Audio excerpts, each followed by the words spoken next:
Good day, Philippines! You are all watching Prime News Alliance. Your source of truth at daytime. A Chinese citizen journalist was jailed for 4 years for her live stream reporting in Wuhan as the COVID-19 outbreak unfurled, almost a year after details of an unknown viral pneumonia surfaced in the central China city. Here's Trisha Rodriguez for the full details. Zhang Chan, a 37 years old former lawyer and a journalist, was sentenced at a brief hearing in the Shanghai court for allegedly picking quarrels and provoking trouble for her reporting in the chaotic initial stages of the outbreak. Her live reports and essays were widely shared on social media platforms in February, grabbing the attention of the authorities who have punished 8 virus whistleblowers so far as they defunk criticisms of the government's response to the outbreak. Her critical reports accusing the governments of suppressing the voices of regular citizens and failing to inform residents of the reality in contrasted with Rose's state media coverage, one of the few sources of information. Zhang was detained in May.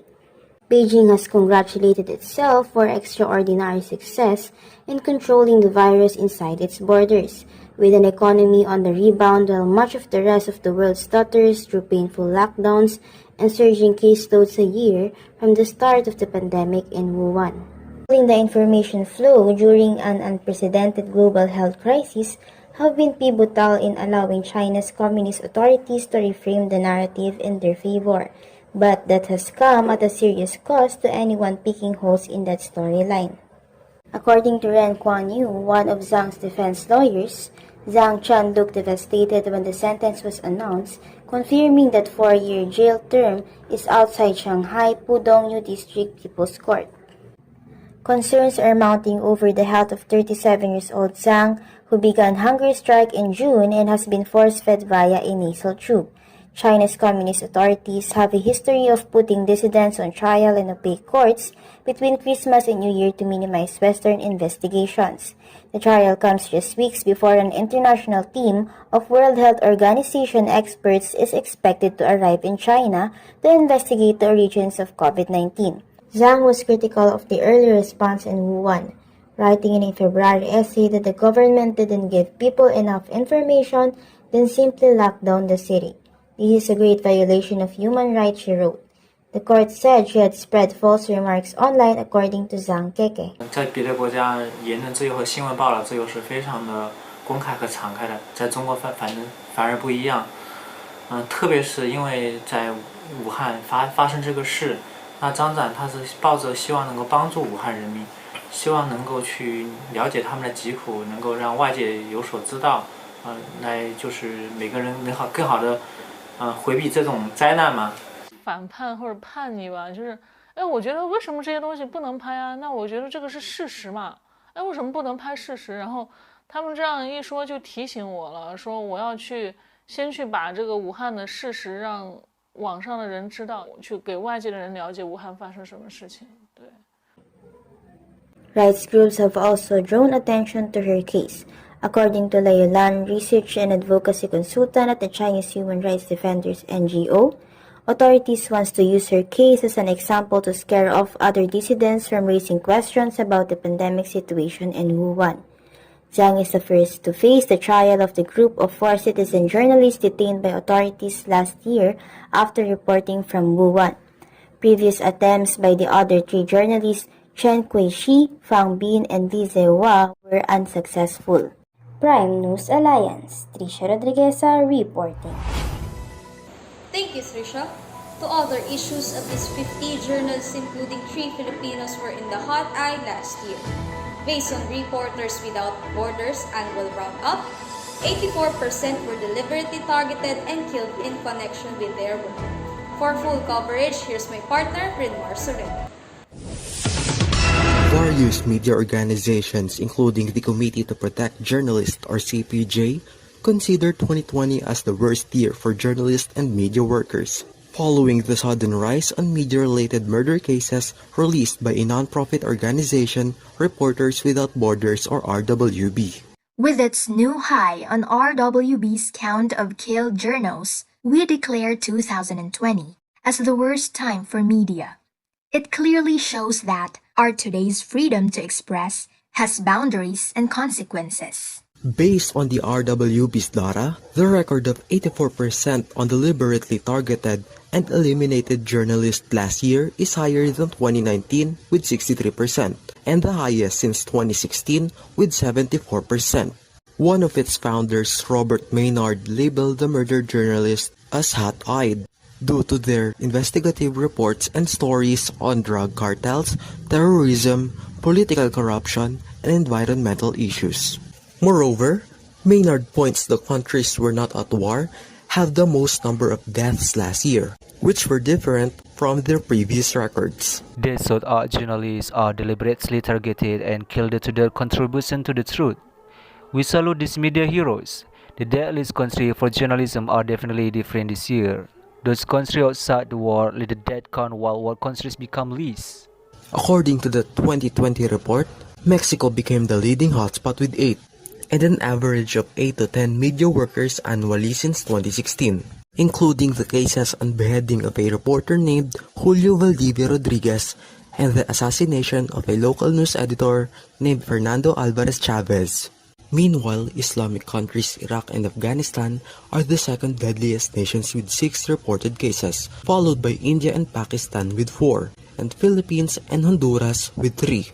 Locally, the most recent Filipino victim is Virgilio Maganes, who was headshot by a notorious gun for hire in front of his home in Barangay San Blas, Villasis, Pangasinan. According to the initial investigation from the Police Regional Office 1 Director Rodolfo Azurin Jr., the radio commentator was about to enter his residential compound when the motorcycle-riding gunman fired 6 times at him.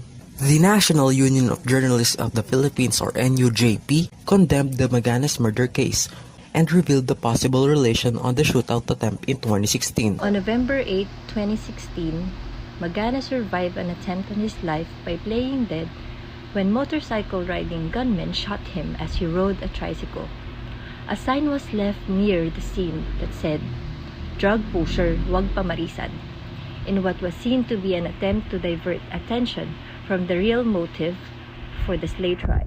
On December 9, the Urdaneta Crime Laboratory released the computerized facial sketch of the alleged gunman named No Dukay based on the witnesses. Immediately, the Pangasinan Crime Investigation implemented a search warrant at the residence of Dukay that led to his arrest. Aside from the reported brutal killings, RWB called a historically high record of 387 jailed journalists worldwide due to their possible violations on press freedom in 2020. For media experts, the issue in murders and imprisonment of the journalists means the global press freedom is in balance. However, the oath and the job of being the servant of truth will always remain and steadfast. This is Renmar Sereda for Prime News Alliance. Thank you, Renmar. Furthermore, the local media giant ABS-CBN failed to guarantee 25-year airing franchise and forcibly shut down by the Congress last year due to its various issues. Here's General Academia for the report.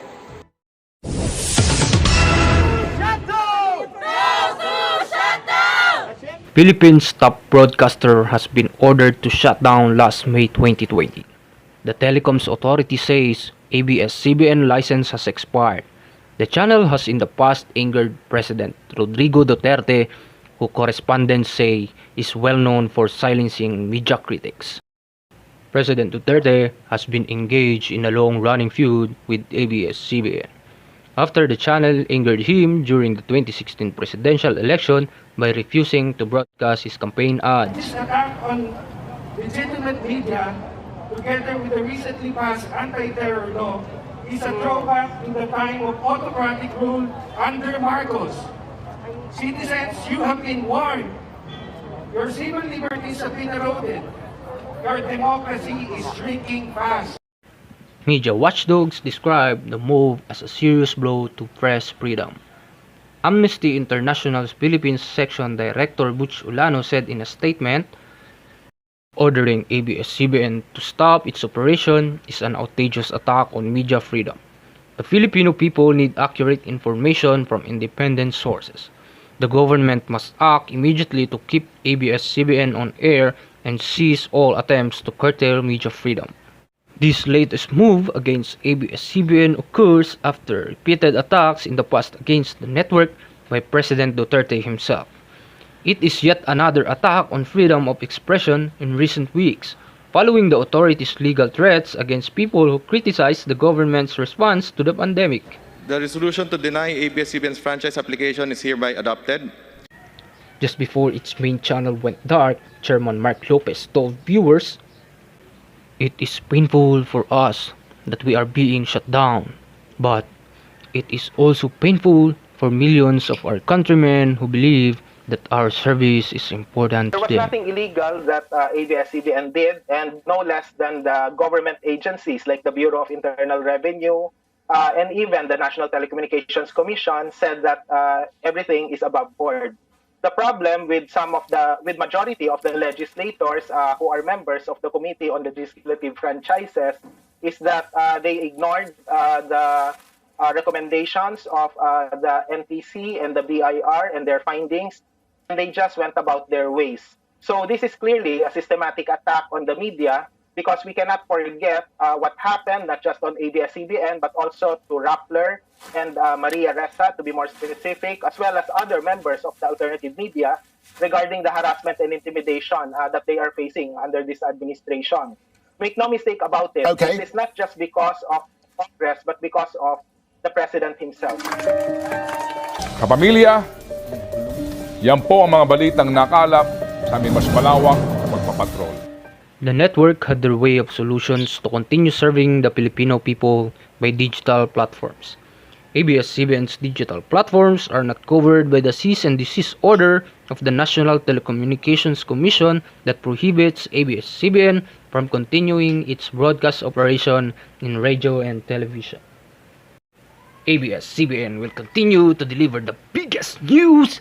Filipinos can watch the country's #1 newscast, TV Patrol, on the ABS-CBN News Facebook and ABS-CBN News YouTube channel, I Want, ANC, and TFC, or the Filipino channel. This is ABS-CBN Corporation Channel 2, in the service of the Filipino. Now signing off. Prime News Alliance, General Academia, reporting. Ukraine shutdowns various anti-government local media networks. For the coverage, welcome back, General Academia.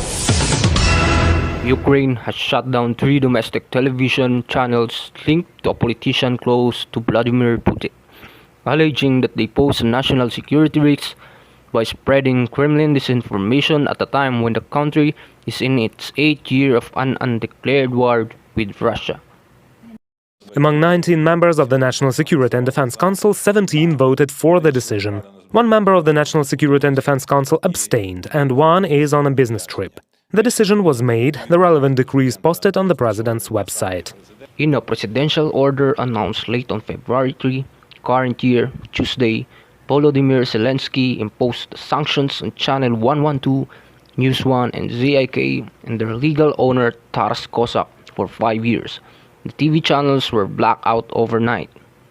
This decision of the National Security Council was based on evidence of the existence of a threat to the national security and defense of the country gathered by the Security Service of Ukraine. In the future, all these materials gathered by the Security Service will be evaluated by a court in a trial. Mr. Zelensky posted on his tweet, "Sanctions is a difficult decision. Ukraine strongly supports freedom of speech, not propaganda, financed by the aggressor country that undermines Ukraine on its way to EU and Euro-Atlantic integration. Fight for independence is fight in the information war for truth and European values." In a joint statement, the broadcaster said Mr. Zelensky aimed to destroy 3 opposition TV channels. The measures taken against the channels are the latest in a series of controversial moves that Mr. Zelensky administration says are to counter foreign and domestic national security threats. Over the past year, TV channel 112 received 6 warnings, TV channel ZIK received 5. As for the News 1, for more than a year there is a case in court to terminate their license. It is in connection with serious violations of the law on television and radio broadcasting. I'm talking about the language of violence, about issues that are treated as calls for violence, about contempt. The U.S. Embassy in Kyiv said on Twitter on February 4, Wednesday, current year, the U.S. supports Ukraine efforts yesterday to counter Russia's malign influence. In line with Ukrainian law, in defense of its sovereignty and territorial integrity, we must all work together to prevent disinformation from being deployed as a weapon in an info war against sovereign states. Prime News Alliance, General Academia, reporting. Thank you, John Rel. Moreover, the heroic act of coconut vendor in Binangonan, Rizal went viral on social media as he did not hesitate to pour the coconut juice he sells to a burning tricycle. Here's Camille Joy Cabarle for the feature.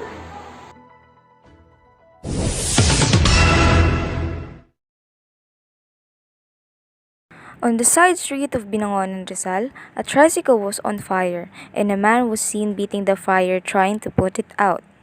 Some people around and motorists passing by seemed to be just watching what was happening until a man did not hesitate and poured out something from a water container until the fire was completely extinguished. The only person that does not hesitate to help and act to put out the fire was a coconut juice vendor named Larry Lasak. And what he poured to the burning tricycle was a merchandise of coconut juice he was selling. Yung tricycle po, tumigil sa tapat ko, nagliliat ang makina, walang may buhos na tubig yung driver. Naisip ko baka sumabog, maraming madamay. Kaya naibuhos ko yung tinda kong buko. The fire truck and the member of the rescue team arrived, but what they found out was not fire, but the scattered knots on the road. Dumating po yung mga taga-munisipyo, yung bumbero at saka yung rescue. Patay na po yung apoy, kaya nakita nilang kalat ang buko sa kalsada. According to Binangonan local government, Larry Lasak is a former jeepney driver who returned to his province after his mother died. He is currently selling coconut juice to live despite the pandemic. With his brave act, the municipal government of Binangonan gave recognition to Lasak's heroism and awarded him on Wednesday, February 11, and they also gave a financial assistance to help. Prime News Alliance, Camille Joy Cabarle reporting. Thank you, Camille. Moving forward, a surfer and photographer named Doug Falter from Hawaii, who has lost his surfboards in 2018, now found it after 2 years in the Philippines within 5,200 miles away. Here's Maricar Arago. 31 months later, Falter shared with his followers that he had found out his lost surfboard had made its way to Sarangani, a coastal province in the Philippines, which is around 5,200 miles away from Haleiwa. The person who found the elusive surfboard was Jovan Branzella, an elementary school teacher who aspires to become a surfer himself one day. Falter narrated the story in his Facebook caption as he wrote, "As bummed as I was when I lost it, now I am happy to know my board fell into the hands of someone wanting to learn the sport. I couldn't imagine a better ending to this story than to see the sport of surfing begin in a place where nobody surfs. If it weren't for travel restrictions, I would have raised money to bring boards for learning and surf supplies and be on a plane to go and visit Jovan. I could teach him how to surf and hopefully a few of his 144 students." In his post, Falter explains how Jovan Branzella, the owner of the board, bought it from a local fisherman because he wanted to learn surfing. Branzella, a primary school teacher in the Philippines, purchased the board from a local fisherman for $40. The fisherman found it in the middle of the sea in August 2018, nearly 6 months after its disappearance. Because of its sea voyage across the Pacific, the surfboard had turned yellowish from its original pale blue. Yet, the name of Lyle Carson, a Hawaii-based board shaper, was still visible on it. Branzella got in touch with Carson, who informed Doug of this miraculous find. On hearing Falter's story, netizens were left stunned. They took over the comment section to express themselves. One Facebook user wrote,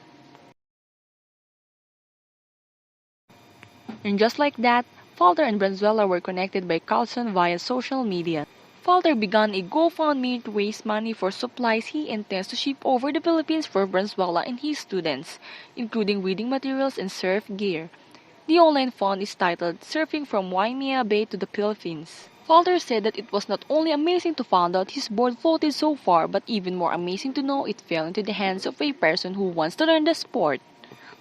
He also added that it's not just any person in the Philippines, but a teacher who, to his knowledge, has sacrificed living with his immediate family to teach and lead at an elementary school for 144 students.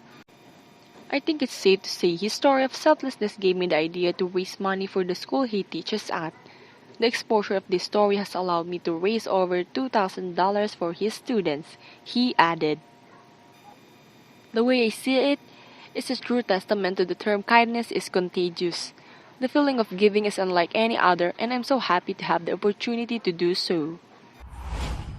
Prime News Alliance, Margardi Arago reporting. That's all for the latest newscast. Your only source of truth at daytime. I am Renmer Soreda. I am Camille Camarden. This is Prime News Alliance.